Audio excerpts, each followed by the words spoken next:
మోకాల నొప్పులకు ఎటువంటి సర్జరీ లేకుండా ఎపియాన్ పెయిన్ క్లినిక్ అందిస్తున్న అత్యాధునిక చికిత్స.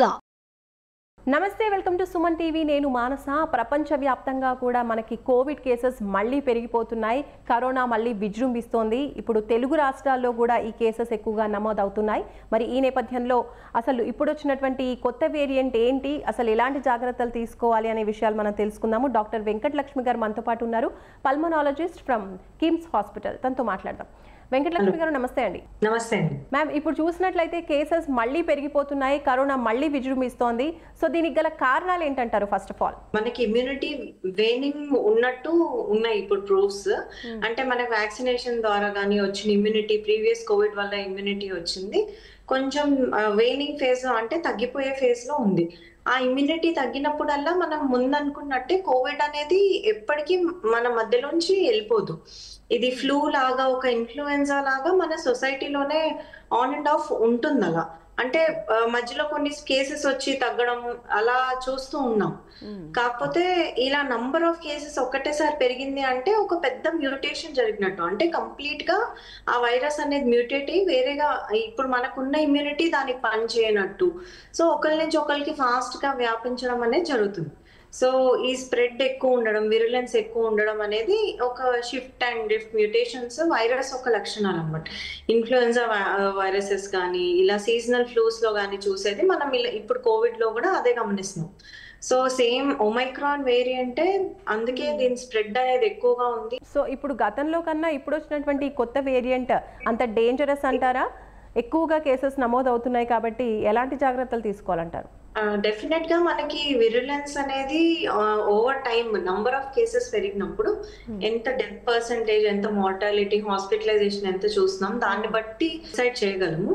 నంబర్ ఆఫ్ కేసెస్ తక్కువ ఉన్నప్పుడు జస్ట్ దాని స్ప్రెడ్ ఎంత ఉంది, ఎఫెక్ట్ ఎంత మందిని ఎఫెక్ట్ చేస్తుంది అనేది క్లారిటీగా ఇప్పుడు మనకు తెలుస్తుంది.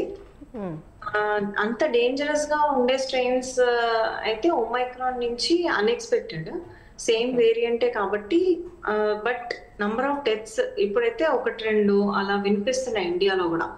అది కోమార్బిడిటీస్ అంటారు. అంటే వేరే ప్రాబ్లమ్స్ ఉన్న వాళ్ళలో కూడా దీని వల్ల మార్టాలిటీ రేట్స్ ఎక్కువ ఉంటాయి. అంటే ఆల్రెడీ సివియర్ లంగ్ డిసీజ్ కానీ, ఆస్తమా కానీ, సికేడి అనుకోండి, అలాంటి ఇష్యూస్ ఉన్న వాళ్ళకి చిన్న నిమోనియా ఉన్న బాడీ టాలరేట్ చేయదు. సో వాళ్ళలో కన్నా మనకు ఓవరాల్ జనరల్ పాపులేషన్ లో విరులెన్స్ ఎంత ఉందనేది ఓవర్ టైం తెలుస్తుంది. అంటే ఎవరిపైన ఇప్పుడు లంగ్ ప్రాబ్లం ఉన్న వాళ్ళకి, ఇంకా దాంతో పాటు ఇంకా ఎలాంటి వాళ్ళకి ఈ తీవ్రత ఎక్కువగా ఉంటుందంటారు? So already BP, sugar uncontrolled. So control లో ఉన్న వాళ్ళు, రెగ్యులర్ గా ఇన్హేలర్ వాడుతున్న వాళ్ళు, ఇన్సులిన్ వాడుతున్న వాళ్ళు, వాళ్ళకి అంత మేజర్ ఎఫెక్ట్ రాదు. మనకి ఎక్కడ ప్రాబ్లం వస్తుందంటే షుగర్ కంట్రోల్ లేదు, ప్రాపర్ గా కిడ్నీ ఫాలో అప్స్ లేవు, డయాబెటీస్ ఎక్కువగా, హైపర్ టెన్షన్ ఎక్కువగా ఉంది, అండ్ ఆస్తమా ఇన్హేలర్స్ టైం వాడట్లేదు. ఏదైతే డిసీజ్ కంట్రోల్ లేనప్పుడు బాడీ ఇమ్యూనిటీ ఆల్రెడీ డౌన్ ఉంటుంది. అలాంటి వాళ్ళకి స్ప్రెడ్ అయ్యే ఛాన్సెస్ ఎక్కువ ఉంటాయి. స్ప్రెడ్ అయినప్పుడు హాస్పిటలైజేషన్ ఛాన్సెస్ ఎక్కువ ఉంటాయి, డెత్ రిస్క్ కూడా ఎక్కువ ఉంటుంది. కాబట్టి వాళ్ళు ఎలాంటి జాగ్రత్తలు తీసుకోవాలంటారు? క్రౌడెడ్ ప్లేసెస్ ని డెఫినెట్ గా అవాయిడ్ చేయాలండి. అది prevention is better than cure అంటాం కాబట్టి ఫస్ట్ మనం రాకుండా చూసుకుంటే అది best. So number of people కలిసే చోట వెళ్ళకుండా ఉండడం, మాస్క్ పెట్టుకోవడం, అండ్ మనం అనుకున్నట్టు డిసీజ్ కంట్రోల్ లో పెట్టుకోవడం, రెగ్యులర్ గా మందులు వాడుకోవడం, ఇవి మెయిన్ స్టెప్స్, మనం తీసుకోగలిగే steps. Other than that regular exercise చేయడం 40 to 45 minutes, and healthy diet, home cooked meals, fruits, vegetables ఎక్కువగా తినడం, ఇవి ఓవరాల్ ఇమ్యూనిటీని ఇంప్రూవ్ చేస్తాయి. ఓకే. సో ఎలాంటి ఫుడ్ ని వీళ్ళు ప్రిఫర్ చేయాలి ఇప్పుడున్నటువంటి కోవిడ్ సిచ్యువేషన్స్ లో? హెల్దీగా ఉండడానికి ఏ ఫుడ్ ఎక్కువగా తీసుకోవాలి? డెఫినెట్లీ హై ప్రోటీన్, ఇంట్లో వండుకున్న ఫుడ్ ఆల్వేస్ బెస్ట్. మనం తినే fruits, vegetables, Indian diet is adequate. But diabetes ఉన్న వాళ్ళు మెల్లిగా other than rice and wheat హెల్దీగా మిల్లెట్స్ కానీ, జోవార్ రైస్, క్యూనోవా ఇలా సబ్స్టిట్యూట్స్ కి వెళ్ళడము, షుగర్స్ అనేది తగ్గించుకోవడం, ఎస్పెషల్లీ ప్రాసెస్డ్ ఫుడ్ అనేది కంప్లీట్ గా జీరో చేయాలి. So processed food empty calories, దానిలో న్యూట్రిషన్ ఉండదు.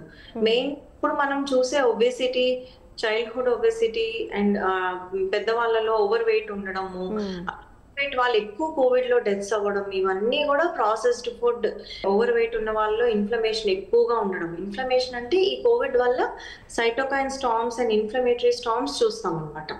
అవి ఓవర్ వెయిట్ ఉన్న వాళ్ళలో డెఫినెట్ గా ఎక్కువ కనిపిస్తాయి, ఎక్కువ ఎఫెక్ట్ చేస్తాయి, తొందరగా వాళ్ళు చాలా డిటోరేట్ అవుతారు. సో ఇవన్నీ మనం చూసేది లైఫ్ స్టైల్ చేంజెస్ అండి, లైఫ్ స్టైల్ హార్మ్. మనం ఒకటే దగ్గర కూర్చుంటాం, ఎక్కువ నడవము, ఎక్కువ వాకింగ్ చేయకపోవడం వల్ల వచ్చే డిసీజెస్. ఓకే, చిన్న పిల్లల్లో ఇప్పుడు కోవిడ్ తీవ్రత ఏ విధంగా ఉండొచ్చు అంటారు? వాళ్ళకి ఎక్కువ రిస్క్ ఫ్యాక్టర్ అంటారా, లేదంటే ఎలాంటి జాగ్రత్తలు తీసుకోవాలి? చిన్నపిల్లల్లో యూజువల్ గా మనం లాస్ట్ టైం చూసిన కోవిడ్ లో అంత సిక్ కేసెస్ అయితే చూడలేదు. సో ఓవరాల్ వాళ్ళలో ఎక్కువగా సివియారిటీ ఎఫెక్ట్ అవడం అనేది ఉండదు. కాకపోతే జాగ్రత్తగా ఉండాలి.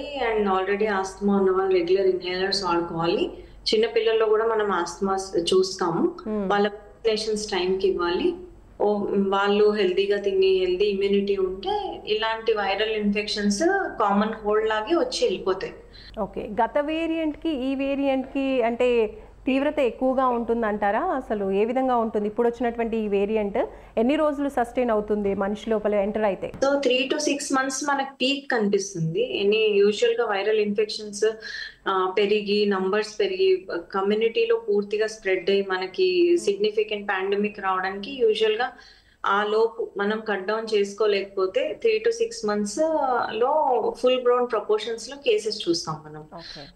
ఆ లోపు మనం కానీ దాన్ని అనదర్ వ్యాక్సిన్ కానీ ఇప్పుడు, ఎందుకంటే ప్రీవియస్ గా మనం ఇచ్చిన వ్యాక్సిన్ దీనికి పనిచేసే ఛాన్స్ లేదు, ఎందుకంటే అది వేరే స్ట్రెయిన్, దానికి అప్పుడు మనం వేరే టార్గెట్స్ తో చేసిన వ్యాక్సినేషన్స్ అవి ఈ మ్యూటేటెడ్ వైరస్ కి పెద్ద హెల్ప్ అవ్వవు, ఎఫికసీ లేదు అండ్ ఇవ్వట్లేదు కూడా మనం. సో ఆ లోపు మనం ఏమైనా వ్యాక్సిన్ కనిపెట్టగలిగిన, ఈ డిసీజ్ ని స్ప్రెడ్ కట్ డౌన్ చేయగలిగిన, it will be helpful. Right, thank you ma'am. So చూస్తున్నారు కదండి, వెంకటలక్ష్మి గారు పల్మనాలజిస్ట్ మనకు తెలియజేస్తున్నారు. ఇప్పుడున్నటువంటి ఈ ప్రెజెంట్ వేరియంట్ స్ప్రెడ్ అవుతుంది ఫాస్ట్గా.